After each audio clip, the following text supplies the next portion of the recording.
सनातन धर्म ज्ञान गंगा चैनल में आप सभी का स्वागत है। मेरे प्यारे कृष्ण भक्तों, आप सभी को जय श्री कृष्णा। श्री भगवान आप सभी का जीवन आनंदमय, मंगलमय, भक्तिमय तथा धर्म पथ पर अग्रसर करें। मेरे प्यारे कृष्ण भक्तों, सनातन धर्म ज्ञान गंगा चैनल के आज के वीडियो में हम रविवार के दिन हमारे वेदों में वर्णित प्रकृति विज्ञान में इस सत्य को समझने का प्रयास करेंगे कि कल्प किसे कहते हैं, कल्प की अवधि क्या होती है। आइए इसे हम विस्तार से समझते हैं। जय श्री कृष्णा। मेरे प्यारे कृष्ण भक्तों, पिछले रविवार के वीडियो में हमने महासर्ग के विषय में चर्चा की थी। हमने यह सत्य जाना था कि एक महासर्ग की काल अवधि 31 नील, 10 खरब और 40 अरब वर्ष की होती है। मेरे प्यारे कृष्ण भक्तों, इस अवधि के में परमात्मा की सृष्टि महाप्रलय से आरंभ होती है और महासर्ग के अंत में दोबारा महाप्रलय में पहुंचती है। ये पूरी सृष्टि काल की अवधि है, ये पूरे ब्रह्मांड की आयु है। और आज हम इससे आगे कल्प की चर्चा करेंगे। देखिए, एक महासर्ग में जैसे एक साल में 12 महीने होते हैं, उसी प्रकार एक महासर्ग में 36,000 कल्प होते हैं।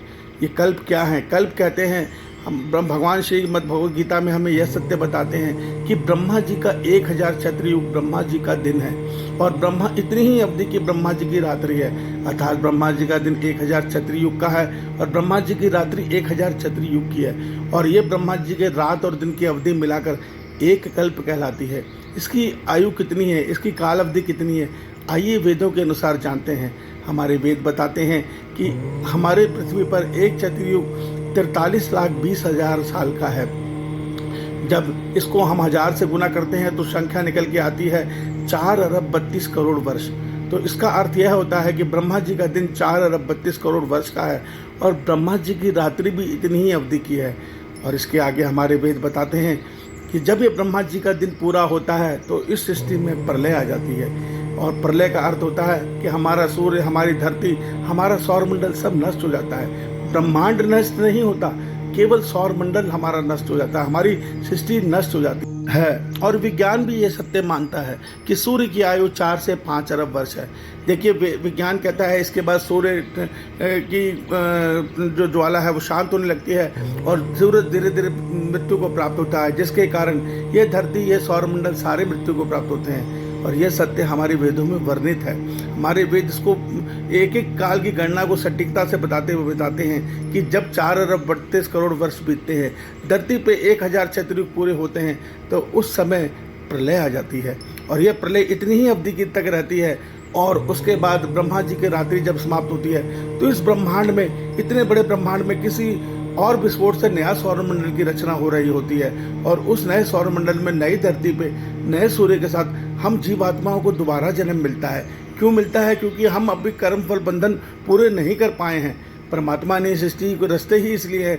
जब महासर्ग के अंत में जीवात्मा को कर्म फल बंधन अधूरा रह जाता है, जो आत्माएं मोक्ष तक नहीं पहुंच पाती, उनके लिए परमात्मा दोबारा सृष्टि की रचना करते हैं। तो ये क्रम चल रहा है, चलता ही रहेगा तब तक जब तक हम जीवात्माएं, सारी जीवात्माएं मोक्ष तक नहीं पहुंचेंगी। इसका अंत कहाँ होता है, कैसे होता है, ये मुझे नहीं पता, मगर मैं एक सत्य जानता हूँ कि आज इस कल्प में हम हजारों करोड़ों कल्पों से भटक रहे हैं और आज तक भी भटकते हुए एक सत्य साबित हो रहा है कि आज तक हमने अपने भीतर अपने परमात्मा के रूप अंश आत्मा को नहीं जाना है। देखिए, आत्मा को, परमात्मा को पाने का मार्ग कहीं बाहर नहीं है, हमारे भीतर से है। जब हम अपने मन और बुद्धि को आत्मा का अनुभव करा लेते हैं और उस आत्म अनुभव से, मन और आत्मा से जब परमात्मा को पुकार होती है, तब परमात्मा से मिलन का रास्ता खुलता है।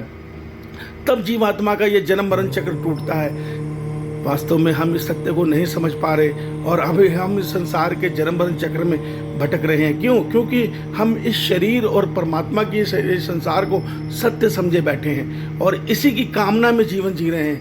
जब हमारी कामना ही संसार के सुख पाने की है तो परमात्मा कैसे हमें मोक्ष दे देंगे? मेरे प्यारे कृष्ण भक्तों, इस रहस्य को समझो। ईश्वर आप सबका कल्याण करें। आपका दिन शुभ हो। जय श्री कृष्णा।